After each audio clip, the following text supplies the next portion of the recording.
¿Qué tal, amigas y amigos? Buenas tardes. En esta etapa de este programa Sin Censura, en donde estamos combinando otros momentos de conversaciones, queremos presentarles el día de hoy una charla muy interesante que sostuvimos el 14 de junio del 2003 con un personaje que fue fundamental en el ascenso de Carlos Salinas de Gortari a la presidencia de la República, en la operación política para que pudiera calificarse esa elección cuando todavía se calificaba en el colegio electoral. En ella, Manuel Camacho, que es el personaje que queremos presentarles el día de hoy, que les vamos a presentar el día de hoy, nos narra pormenores de todos esos momentos y después también de la sucesión de Carlos Salinas, donde él también jugó un papel determinante. Determinante porque era uno de los dos candidatos finalistas al lado de Luis Donaldo Colosio, y nos platica cómo se tomaron esas decisiones y cómo en el contexto del levantamiento zapatista, cuando él es designado comisionado para la paz en Chiapas, pues también cómo se mezclan todos estos actores políticos. Es una conversación muy interesante. Hoy les presentamos la primera parte. Veámosla.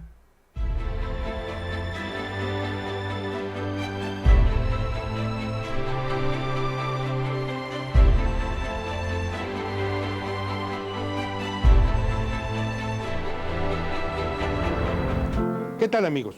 Buenas noches. Volvemos a encontrarnos aquí en Sin Censura. Esta noche tenemos un invitado muy especial, un actor que a mí me parece ha sido fundamental en la transición política de nuestro país, el licenciado Manuel Camacho Solís. Licenciado, qué gusto. Pues qué gusto. Bienvenido a Oaxaca. Muchas gracias. Es un honor saludarlo y poder conversar con usted. Y a mí platicar con usted y con el auditorio. Gracias, licenciado. Yo comenzaría con un juicio de valor que, a ver si usted está de acuerdo. Yo creo que Manuel Camacho siempre ha estado en la oposición, aun cuando haya estado dentro del sistema, por sus teorías y por su forma de pensar. Sí, no es que me lo haya propuesto, es que por defender una posición a favor de las reformas me enfrenté a muchos obstáculos, pero eso mismo me dio el espacio para participar, para crecer dentro de la política, y también fue mi límite. ¿No fue fácil el tránsito dentro del gobierno de licenciado Salinas? Yo no puedo decir que no haya contado con el apoyo del gobierno y del presidente para hacer la tarea que tenía que hacer en el gobierno de la ciudad, pero sí desde tiempo atrás había una resistencia de parte de los grupos más duros del sistema, porque pensaban que yo era demasiado complaciente, demasiado negociador con las fuerzas de la oposición, y no era que fuera así, sino simplemente era parejo, y eso a muchos no les parecía. Cuando el temblor del 85, el abrir los espacios para los damnificados que pertenecían a organizaciones de izquierda, era un pecado mortal para la vieja línea priista, pero era la obligación de un gobierno que tenía un problema social muy grande, y así fue una y otra vez. ¿Córdoba, señor? Pues Córdoba fue un hombre que influyó no solo en la parte, digamos, del rumbo de la política económica, la relación con los Estados Unidos, sino que también tuvo un enorme poder al interior del gobierno y ayudó a su amigo Ernesto Zedillo a llegar a ser presidente. Sin duda, en este contexto, una intensa actividad de Manuel Camacho, gobernar la Ciudad de México hoy y en ese momento ya era todo un reto. Pero además ser el interlocutor político del régimen, sobre todo viniendo de una elección complicada, competida, incluso cuestionada, no debe ser nada fácil ni debió haberlo sido. Sí, esa parte fue una apuesta, Raúl. Había una oposición que venía del Frente Democrático Nacional, con presencia nacional, pero que además en la Ciudad de México había ganado 49% de los votos contra 27% del PRI. Entonces era una situación en donde había oposición política, había oposición social, había desconfianza, y no había más que dos caminos: o el endurecimiento o buscar una política de negociación con la oposición. Yo me comprometí con una política de negociación, fui el interlocutor con el Frente Democrático Nacional, con el PAN, con los grupos de izquierda, vamos, con todas las corrientes de oposición nacionales, tanto políticas como sociales en esa época. Y eso a su vez, que fue útil y que a mí me dio grandes satisfacciones porque me permitió gobernar respetando libertades y derechos humanos, pues fue visto con enorme desconfianza por parte de los integrantes del régimen, que sentían que yo hacía demasiadas concesiones. ¿Del mismo presidente Salinas, usted cree? No creo, tengo la seguridad, porque digamos, es uno de los puntos en los que estoy seguro. Le causaba mucha atención, le molestaba que fuera tan excesivo desde su punto de vista, y sí fue un factor que generó desconfianza y que quienes lo rodeaban y estaban en la política cortesana aprovechaban para golpearme porque decían que yo no era confiable, porque era amigo de sus enemigos. Viene el proceso interno del PRI para seleccionar candidato a la presidencia de la República y noviembre 93 fueron días de gran tensión. Esa sucesión se vivió con mucha tensión dentro del mismo PRI. Se hablaba prácticamente de dos finalistas, Manuel Camacho y Leonardo Colosio. Finalmente se da la decisión y sin duda Manuel Camacho tiene que enfrentar algunas de las decisiones más importantes de su vida. Sí, bueno, yo no podía salir con el cuento de que no había querido ser candidato, de que todo había sido hecho para ungir a un nuevo candidato, como era la tradición. Entonces pensé que por lo menos tenía que definir una posición clara para no traicionar a la gente que había confiado en mí, y por otra parte para que este procedimiento del dedazo no funcionara en el futuro, para inutilizarlo. Entonces fue lo que hice, dije, los tiempos han cambiado, quise ser candidato, y eso, bueno, fue una heterodoxia mayor.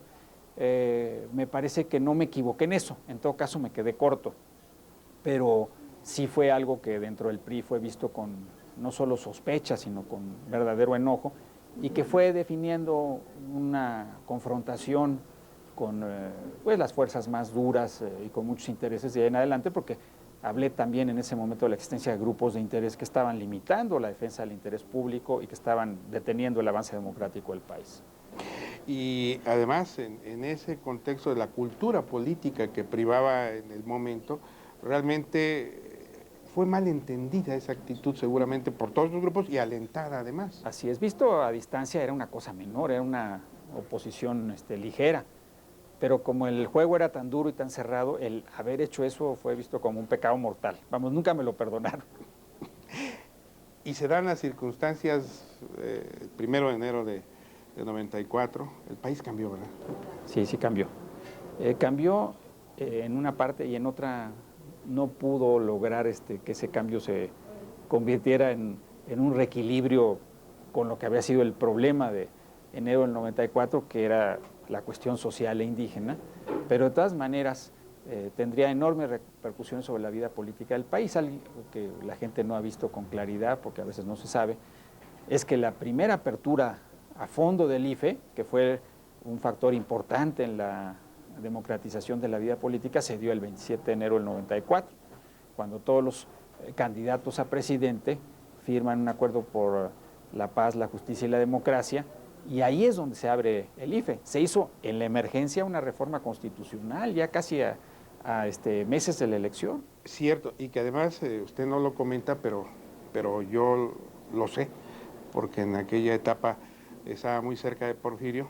El gran impulsor de ese acuerdo fue Manuel Camacho, no vino de la Secretaría de Gobernación, de eso. Es decir, quien lo ideó, quien lo negoció, en el contexto de los acontecimientos, de las decisiones, y ya como comisionado, fue usted. Es que fue la manera de mandarle un mensaje a los zapatistas de que la democracia se iba a abrir. Entonces no fue una decisión, digamos, planeada desde el gobierno, sino fue una acción política en respuesta a un levantamiento armado, pero donde se ofrecía una fórmula de reformas políticas para demostrar que estábamos realmente comprometidos con esos cambios y que no podíamos de otra manera convencer a la gente, teníamos que tener hechos que lo demostraran, y sí me tocó hablar con los participantes y contribuir a convencerlos de que esto, la democratización del país, era una condición de la paz, del acuerdo de paz. que cambiaron además, aparte de lo del IFE que usted comenta, cambiaron en general las condiciones de la competencia, porque fueron otra serie de reformas. Ahí sí se rompió el dique del control autoritario del sistema electoral. Sí. Digamos, ese día, y con las reformas consecuentes que se negociaron ya en la Secretaría de Gobernación, donde tuvo un papel muy activo precisamente Porfirio Muñoz Ledo. O sea, si alguien apoyó este acuerdo fue el ingeniero Cuauhtémoc Cárdenas, es decir, sin el apoyo de Cuauhtémoc Cárdenas ese acuerdo no hubiera tenido ningún sentido. Fue muy importante, desde luego, el apoyo de Colosio, fue muy importante el apoyo de Diego Fernández Ceballos, pero yo recuerdo el entorno de ese momento y era Cuauhtémoc Cárdenas hasta ese instante el líder de la oposición parlamentaria en el país. El líder de la oposición social radical era Marcos, pero el líder de la oposición democrática había sido Cuauhtémoc Cárdenas. Entonces, sin su apoyo este acuerdo no hubiera prosperado. Desde la firma. Desde la firma, porque lo que contó fue la firma. Lo otro fue importante en la instrumentación, pero el espacio político lo abrieron los candidatos a presidente. ¿Y entendieron eso los zapatistas, licenciado? Tan lo entendieron que después de eso nos sentamos. Y además lo reconocieron, es decir, vieron que era esto en serio. No fue la única decisión, pero fue una de las que más tomaron en cuenta. Sabían que estábamos dando una batalla interna y por lo tanto esto a mí me dio prestigio político con los interlocutores que se habían levantado en armas. Una negociación compleja, evidentemente, al zapatismo. Compleja y no. Al principio yo me sorprendí de la rapidez del avance. La complejidad, desde luego, estuvo presente todo el tiempo, pues porque era gente muy dura. Pero el principal obstáculo al final no fueron ellos, sino fue el propio sistema. Es decir, con ellos, cuando se despidieron después de los diálogos de San Cristóbal, prácticamente yo estaba convencido de que ya se iba a firmar el acuerdo de paz. Con el obispo Samuel Ruiz nos sentamos incluso a diseñar el evento, ya en dónde se iba a celebrar, quién iba a participar. Un primer borrador del texto ya lo teníamos redactado. Entonces, las sorpresas vinieron de otro lado, o sea, fue, bueno, desde luego el asesinato de Colosio, pero también fue una operación de desgaste al interior del gobierno que sentían que yo estaba entregando demasiado a cambio de la paz. Vamos, les había molestado en extremo este acuerdo político porque decían, bueno, Camacho con tal de lograr la paz nos va a quitar los controles políticos y eso sí generó algún nerviosismo. Evidentemente, y en este mismo escenario, en este mismo contexto de todos esos acontecimientos que ahora estamos recordando, es decir, Manuel Camacho en algún momento pensó volver a ser candidato presidencial en tales circunstancias. Yo me concentré completamente en mi tarea porque sabía que era muy difícil, que la probabilidad de éxito en la misma era bajísima. Sentar a una guerrilla en una mesa de negociaciones no se ha logrado casi nunca. Y porque además sabía que si fallaba en eso ya no tenía ninguna oportunidad. Entonces yo no me podía distraer. Alguien me dio un muy buen ejemplo. Es como los guerreros romanos. Andas con tu escudo, si te distraes y quieres verte en el espejo que brilla del metal, ahí te meten el espadazo de enfrente. Entonces no podía uno distraerse. Ahora, lo que sí se generó es un fenómeno de opinión pública. Como veían que estábamos avanzando, entonces sí se empezó a hablar del tema, pero no fue algo que yo pudiera considerar en todo el tiempo que estuve en Chiapas. Cuando regreso a México, ya después de los diálogos, vamos, entré al tema porque tenía que entrar al tema, porque a la hora que salí yo de ver al presidente en Los Pinos, había 100 periodistas en la puerta con una sola pregunta, si iba a ser yo o no candidato. Y dije, bueno, pues me voy a dar 15 días, voy a ver de qué se trata. Ahí hubo una consideración, a esa posibilidad la tuve que evaluar, pero durante todo el resto del tiempo no, porque era demasiado difícil lo que estábamos haciendo en Chiapas, demasiado riesgoso y demasiadas bajas las probabilidades de lograr lo que perseguíamos, que era pues frenar la paz por vías políticas, frenar la guerra por vías políticas. No, y además la responsabilidad histórica que siempre creo que ha sido una premisa en su accionar. Pues yo creo que sí, yo creo que de eso no me arrepiento, es decir, por lo menos en el momento de la toma de las decisiones, pensar en las consecuencias de las mismas por encima de mis propios intereses personales. ¿Por qué? Porque por lo menos quiero vivir tranquilo con mi propia conciencia y lo he hecho una y otra vez. Quizá revisando las decisiones después, a posteriori, pues uno puede replantear y uno puede repensar las decisiones, pero sí tengo la tranquilidad de que en esos momentos esas son las decisiones que tomaron. Cuando me dicen al final, bueno, ¿vas a hacer o no? Digo, bueno, entre la paz y una candidatura prefiero la paz. Es decir, había una posición que finalmente, pues no solo la sostuve, sino que pagué las consecuencias. Y a eso vamos a seguir con ello. En un minuto hacemos un corte muy breve, licenciado, si me lo permite. Gracias.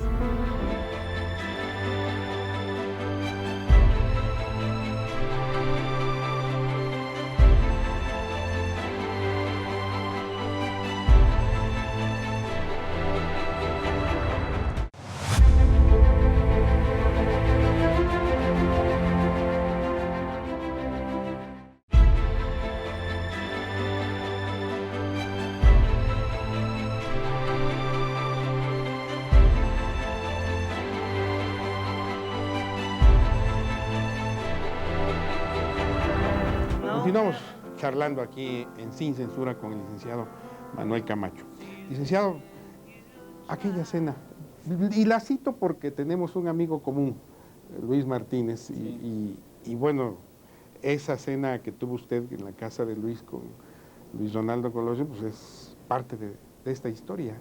Fue algo que yo creo con la vida política de Luis, no sé si él fue el que convenció o alguien más, pero finalmente, por lo menos a mí sí me convenció de que fuera a su casa y nos sentamos. Se habló desde luego de temas políticos y la relación fue óptima. Después hay gentes que eran amigas de Luis Donaldo que dijeron que no había sido muy buena la relación. Y yo he llegado a la conclusión de que lo que pasa es que no les tenía demasiada confianza. Entonces no podía abrirse completamente con todo mundo, pero esa cena fue muy buena, fue muy buena que preocupó a muchos. Después vino su declaración de usted y después viene el asesinato. La declaración ya esa fue contundente y ahí están las declaraciones que hizo el propio Luis Donaldo, en donde fue absoluto el apoyo a mi posición, declaraciones que curiosamente nunca salieron en la televisión mexicana hasta el año 2000, es decir, había casi un esfuerzo deliberado porque esa versión no se conociera, a pesar que había sido el propio Luis Donaldo. Los grandes intereses que estuvieron en juego, que seguramente, como lo comentábamos al principio de esta conversación, bueno, ahí la mano de Córdoba para sacar a su candidato en ese momento ya. El gobierno de Ernesto Zedillo, señor. Pues el gobierno de Ernesto Zedillo llegó como un gobierno que iba a ser muy débil, muy rodeado por gente vinculada al expresidente Salinas, pero lo que cambió todo fue la crisis y la necesidad política. Yo no creo que hubiera pensado en pelearse con su antecesor, pero una vez que se viene la crisis económica devastadora y que su antecesor le pide que reconozca que él fue el culpable de la crisis, pues era tanto como pedirle la renuncia. Entonces ahí Zedillo actúa de manera política, a pesar de lo que se le quiera criticar, y es ahí donde viene la ruptura, y eso le permite a Zedillo, yo no sé si con razón o no, pero en términos de resultados políticos, volver a remontar un fenómeno de oposición política que estaba adquiriendo niveles de ingobernabilidad. Es decir, si uno observa lo que pasa en enero y febrero del 95, era como para poner a temblar a cualquier gobierno. La caída en la intención de voto para el PRI y por lo tanto de la imagen del presidente fue de 60% a 35%. Y como usted lo comenta, 97 es el momento estelar, uno de los primeros momentos estelares del PRD, cuando se gana el gobierno de la ciudad. Se rompe la hegemonía priista en la Cámara de Diputados, por primera vez no hay una mayoría del partido oficial, y en ese momento, ya para entonces, Manuel Camacho ya está más, bueno, donde siempre había estado, pero de una manera mucho más abierta. Más radical. Y ahí sí uso la palabra con su verdadero significado, porque no me tocó estar en una posición cómoda en esos años, sino fui objeto de persecución política, de acoso y de acciones políticas, como quitarme parte de mis derechos políticos a partir de una reforma constitucional. Entonces sí tuve que defenderme y sí fue un momento de definición en donde o mantenía mi postura y no me doblaba, o tenía que pasar por las horcas caudinas que me quería imponer el presidente y el PRI. Bueno, tuve dignidad a pesar de que no logré nada, pero esto me dio la oportunidad de seguir participando en la vida política con un papel menos influyente, pero más digno. Y surge el Partido del Centro Democrático. El día que obtuvimos el registro, en vez de decir aquí está uno que quiere ser candidato, lo que hice fue invitar al ingeniero Cárdenas, a la gente del PAN, los principales líderes de las dos organizaciones, y decirles, nosotros no vamos por una candidatura, vamos por una alianza para transformar el régimen político del país. Y creo que era una decisión acertada y que respondía a un diagnóstico objetivo que los hechos han demostrado que de haberse hecho así hubiera sido mejor para la vida política del país. Sin duda, pero además yo también recuerdo que quien tenía la mayor claridad en todas las mesas de discusión que se dieron en esa etapa de negociación política, la mayor claridad de lo que convenía al país y de este frente amplio de unión de fuerzas era Manuel Camacho. Se forma en la Cámara de Diputados el famoso grupo G4, aquel que lideraba Santiago Krill, Porfirio, la oposición en general. Y bueno, a raíz de ahí se empieza a conformar todo un escenario que posibilita también estas propuestas que usted está haciendo y que se empiezan a aterrizar cuando ya viene de nuevo el proceso presidencial, ¿no? Así es, y ahí usted tiene una participación muy importante. ¿Pero qué pasó? Bueno, lo que pasó es que la idea era tan buena y tenía tanta fuerza en la opinión pública que nadie quiso decir que no. Entonces nos empezamos a reunir, la primera reunión fue en su casa de usted y de repente cuando estábamos todos ahí nos dimos cuenta de que no podíamos fácilmente desechar esta posibilidad. Como la idea fue creciendo en términos de opinión pública hasta tener el 60% de apoyo de la sociedad, entonces nadie se podía salir de. Pero en realidad lo que empezó a dominar el asunto fue la lógica de las personas. Para el ingeniero Cárdenas era una situación difícil después de ser el líder opositor, apostar a que pudiera haber una elección interna donde él no fuera el candidato. Y Fox no quería compartir el triunfo que sentía posible con los demás porque él ya traía su programa, sus ideas y sus compromisos.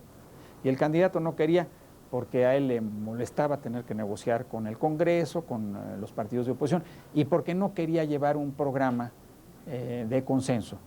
A mí me tocó participar en la redacción de esa plataforma, y claro, había puntos que no coincidían con lo que ellos querían. Por ejemplo, estábamos por impulsar la reforma del Estado en los primeros 3 años, consolidarla, pero por no meternos en el tema de la privatización de la electricidad.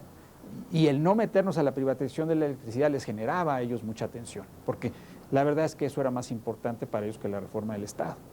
Y entonces esa incompatibilidad de propósitos llevó a que lo dudaran demasiado y a pensar de que de todas maneras podían ganar. Ahora fue un mal cálculo, porque sí es cierto, ganaron, pero no tuvieron el respaldo que se necesitaba en el Congreso y la falta de programa terminó por debilitar su propia gestión. Y además los imposibilitó para poder hacer reformas de fondo. Ni las suyas, ni menos las otras, que eran las que necesitaba con mayor urgencia el país. Ahora, no debemos llegar a una conclusión terminante, porque si no al rato ya los que nos están viendo me van a decir, bueno, entonces ya ¿para qué votamos? No, yo digo que no se hicieron por esa vía. Claro. Con esa estrategia, que se sabía que iba a fallar. Lo que necesitamos es rearticular un proyecto político, sumar a la gente que cree en ese proyecto político, dar un primer paso en el año de 2013, es decir, en las próximas semanas en las elecciones del 6 de julio, y seguir dando pasos con claridad, firmeza y responsabilidad en los siguientes años para ofrecerle al país algo que funcione.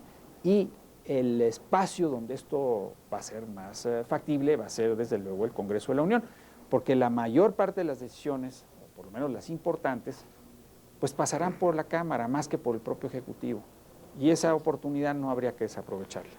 No, y bueno, usted ya pasó al tema más amplio que quisiera yo comentar con usted, que es precisamente lo que viene y las propuestas, pero todavía después de aquel rompimiento, perdón por volver un poquito al pasado, viene también el intento de articular a todas las fuerzas, incluyendo al mismo Porfirio Muñoz Ledo, que esa es otra etapa también de este proceso, hasta llegar a la candidatura, a las candidaturas presidenciales como se dan de la elección del 2000, que es algo también de lo que me gustaría comentar con usted para ya pasar a... Cuando no se hace la alianza con el PAN-PRD, entonces yo, consciente de que Fox no había querido, pues ya no tenía ninguna posibilidad de irme a una alianza con el PAN.